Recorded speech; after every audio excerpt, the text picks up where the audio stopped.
On va se poser une question qui taraude pas mal de monde. Est-ce qu'il faut vraiment devenir une sorte de star sur LinkedIn pour décrocher le job de ses rêves? On va décortiquer ça ensemble et la réponse risque bien de surprendre. Bon, voilà qui a le mérite d'être clair. Cette idée, cette pression qu'on peut ressentir de devoir se transformer en gourou des réseaux pour réussir sa carrière, est-ce que c'est vraiment fondé? C'est toute la question. En fait, cette pression, elle porte un nom. C'est le mythe de l'influenceur. On connaît bien ça, cette course effrénée au like, cette obligation de publier tout le temps. C'est un marathon qui souvent est juste épuisant. Et pire, ça nous pousse à jouer un rôle qui n'est pas le nôtre.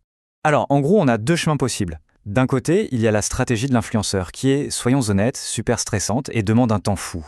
Et de l'autre, une approche plus authentique qui se concentre sur l'essentiel, notre expertise, nos vraies compétences. Quand on le présente comme ça, le choix paraît assez simple, non ? Et c'est là qu'il y a un vrai paradoxe. À trop vouloir être visible, on finit par se nuire. Pourquoi ? Parce qu'un recruteur expérimenté va tout de suite repérer les contenus un peu superficiels, ceux qui sont formatés juste pour plaire. Ce qu'on cherche, c'est de la profondeur, de la substance. Ok, donc, si la course à l'influence n'est pas la bonne voie, on fait quoi ? Vers quoi on se tourne ? Eh bien, c'est là qu'on va parler du vrai personal branding. Celui qui se construit sur du solide, sur le fond. Et tout commence par un truc essentiel. Définir ce qui nous rend unique. C'est ce qu'on appelle la proposition de valeur unique. On peut voir ça comme notre ADN professionnel. C'est vraiment la base de tout. Et cette question, elle est cruciale. Qu'est-ce qui me différencie vraiment ? C'est fondamental, parce qu'au bout du compte, un recruteur va toujours vouloir s'assurer que la personne vue en ligne est bien la même que celle qu'il aura en face de lui. La cohérence, c'est vraiment le mot-clé.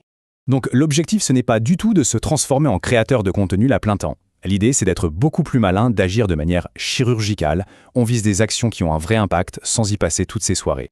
Alors concrètement, qu'est-ce qu'on peut faire ? Eh bien voici un plan en 3 points, super simple et surtout tenable sur la durée. D'abord, on s'assure que son profil est impeccable.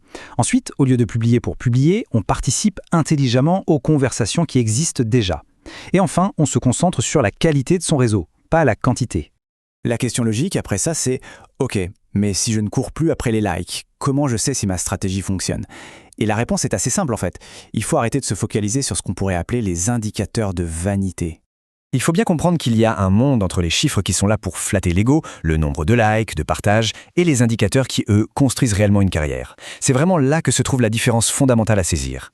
Le vrai succès, il se mesure comment alors ? Eh bien, il se mesure en messages de recruteurs qu'on reçoit sans même avoir postulé, en invitations spontanées à des entretiens, en opportunités qui sont vraiment alignées avec ce qu'on cherche. Ça, ce sont les vrais signes d'une marque personnelle qui fonctionne. Et si on y regarde bien, toutes ces stratégies, toutes ces idées, elles convergent vers un seul et même point. Un pilier central, qui est sans doute le plus important de tous. Parce qu'il ne faut pas se leurrer. Les professionnels d'expérience, ils sentent tout de suite quand un profil n'est pas authentique, quand ça sonne faux. C'est pour ça qu'une approche sincère, qui est juste vraie, eh bien elle aura toujours plus d'impact. Le but du jeu, ce n'est pas de séduire un algorithme. Le but, c'est de montrer qui on est vraiment en tant que pro. Une personne introvertie sera peut-être incroyable pour rédiger des analyses de fond. Une personne extravertie brillera en prenant la parole. L'essentiel, c'est de capitaliser sur ses propres forces. Ce qui nous amène à une dernière pensée, une question pour la route. Et si, au bout du compte, la plus grande force professionnelle, la stratégie la plus efficace, c'était tout simplement d'être soi-même ? Voilà qui laisse à réfléchir.